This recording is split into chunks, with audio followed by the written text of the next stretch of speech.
porque este es un problema transnacional. Aquí no están solamente unas mafias de colombianos, unas mafias de ecuatorianos, no, hay mafias transnacionales trabajando este tema y están aquí, y eso se requiere una cooperación internacional. Pero de ahí no va a salir la gran cantidad de recursos que realmente se requieren. Yo creo que hay que hacer conciencia clara que se requieren recursos importantes para fortalecer la institucionalidad de seguridad y justicia, y los ecuatorianos van a tener que contribuir precisamente con ese fortalecimiento. En el caso colombiano se creó un impuesto al patrimonio, un impuesto que lo pagaron los más ricos del país, que lo pagaron digamos, la gente que tenía mayores ingresos, que tenía mayores recursos.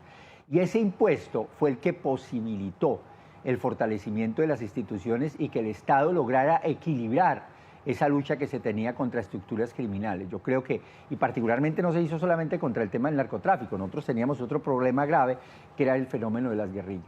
Pero Hugo, y todo esto, ¿en cuánto tiempo vale la pena también citarlo, no? Porque lo cierto es que como vivimos esta zozobra, estos índices que usted dice, estos indicadores que van en aumento, queremos todo para allá y vienen estos anuncios de ya se va a equipar a la policía, ya hemos asignado los recursos, pero no vemos que eso se materializa.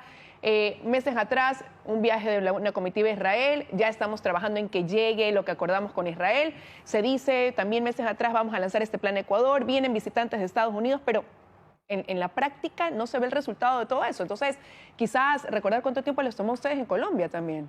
Como digo, nosotros sufrimos una guerra muy fuerte, sobre todo a finales de los 80, comienzos de los 90, con los dos carteles grandes que teníamos, el cartel de Cali y el cartel de Medellín, y pasaron definitivamente varios años. El proceso de fortalecimiento de la policía comienza a comienzos de los 90 y se da durante todos los 90, y los resultados que se comienzan a ver en reducción de la violencia, habiendo comenzado en los años 91, 92 y hacia adelante, los resultados comenzaron a verse en el país, sobre todo en las grandes ciudades, por ahí tipo 95, 96. Cuando era subsecretario de Seguridad, nosotros recibimos una ciudad con una tasa de 80 homicidios por cada 100.000 habitantes. En Bogotá, una ciudad en ese momento de 7 millones de habitantes, cuando era subsecretario, mataban 4.350 personas al año. Ya 9 años después, comenzamos a reducir a partir del año 1994, y 9 años después la tasa estaba en 24, hoy la tasa está en 14. Entonces se ha logrado bajar de manera sustancial la violencia y ha habido un desarrollo, pero se requiere un plan estratégico. Pero y usted decía, no solo es un tema de la Policía Nacional, ¿no? Y ahí quiero preguntarle quizás su opinión también sobre el rol de las Fuerzas Armadas. Acá en el país últimamente se debate eso, si se debe cambiar ese rol, ampliar ese rol que hoy tienen más allá de el control de las fronteras, del control de armas quizás. Incluso el presidente trató de proponer ese apoyo complementario a través de una consulta popular, pregunta que no recibió quizás la respuesta que él esperaba. ¿Cabe ese análisis también considerando la situación actual? En el caso colombiano, digamos, las fuerzas militares estuvieron involucradas en el conflicto armado. Un conflicto interno que teníamos desde los años 60. Hoy tenemos algunos, solamente queda un grupo guerrillero, que es el Ejército de Liberación Nacional, pero llegamos a tener entre 8 y 10 grupos guerrilleros. El más grande, desde luego, fue las FARC, y solamente hasta el 2016 logramos, digamos, el presidente logró, y el gobierno de Juan Manuel Santos logró la paz con este grupo. Pero sí hubo un cambio entonces de estas Pero las fuerzas militares estuvieron involucradas, digamos, en ese conflicto, y no estaba tan lejanas, digamos, de los otros conflictos derivados que tenían que ver con narcotráfico y demás. Ahí había una cooperación importante, pero el liderazgo frente a los temas del narcotráfico lo llevó la policía. Pero no podemos negar que el ejército y las fuerzas militares estuvieron cerca trabajando. Los mayores golpes que se dieron, no solamente contra las guerrillas, sino también con las estructuras criminales, se dieron en procesos de cooperación, de inteligencia y operatividad de las dos fuerzas. Milton. Yo le voy a dar unas cifras y usted me va a decir cuál es la gravedad del asunto en el Ecuador. En el lado colombiano, de la frontera con Ecuador, operan 5 grupos que se derivaron de las FARC básicamente y que están dedicados básicamente al narcotráfico. En el Ecuador se sabe que hay 9 bandas de crimen organizado que habrían reclutado a unas 25.000, 30.000 personas. Tenemos 40.000 miembros de Fuerzas Armadas, 52.000 miembros de Policía Nacional.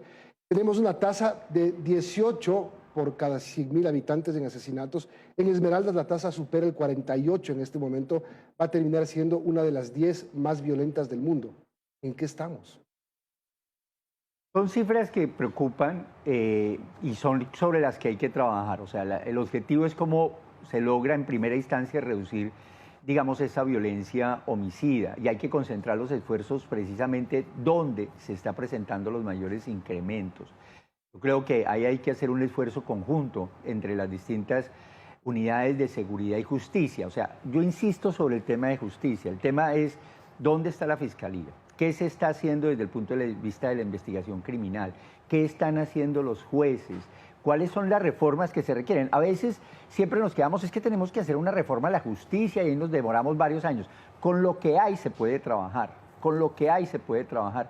Y es necesario, desde luego, enfilar, seguramente se necesitan algunas reformas, porque es que estamos ante un crimen cada vez más organizado, estamos ante empresas criminales. Y un crimen y un crimen que busca infiltrarse, Hugo, porque justamente esto, de 50.000 aspirantes de la Policía Nacional se detectó que 15.000 por lo menos tienen antecedentes penales y muchos de ellos pertenecen a grupos del crimen organizado, es decir, quieren infiltrarse.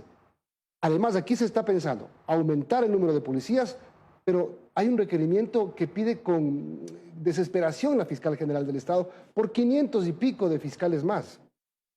Sí, sí, y desde luego seguramente, digamos, hay que mirar, y eso es, se puede aumentar, pero también se requieren instrumentos frente a un tema de una rentabilidad tan alta y con la capacidad de corrupción tan alta, pues que es muy riesgosa para las instituciones de seguridad y justicia.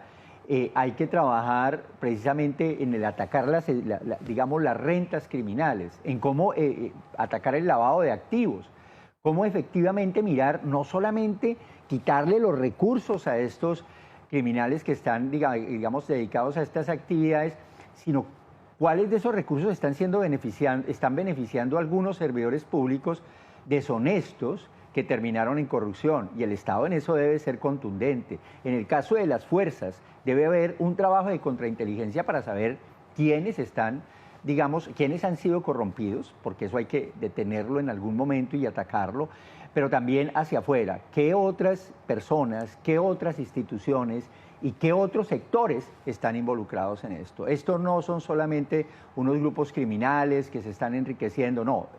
El dinero corrompe demasiado y corrompe sectores privados y sectores públicos, y en ese sentido el Estado debe orientar acciones. Seguramente ahí se requieren las reformas de manera específica para atacar precisamente ese crimen transnacional, pero se requiere también la cooperación y el trabajo en equipo con los países de la región. Porque está Colombia, y Colombia tiene no solamente una experiencia, sino que además de Colombia es donde viene parte de la droga que sale por Ecuador, y gran parte se queda aquí, y hay que trabajar. Y yo sé que lo están haciendo y se están acercando, pero debe ser el contundente del trabajo de los gobiernos para enfrentar este fenómeno. Y hay que trabajar con los Estados Unidos, y hay que trabajar con los europeos, y hay que trabajar con la comunidad internacional interesada precisamente en atacar este tipo de problemas. Hugo Acero, exsecretario de Seguridad de Bogotá, esta mañana con nosotros. Muchísimas gracias por habernos acompañado. Que tenga un buen día. Gracias a ustedes por la invitación y grato estar nuevamente aquí en Ecuador. Vamos a una pausa, pero enseguida regresamos con más.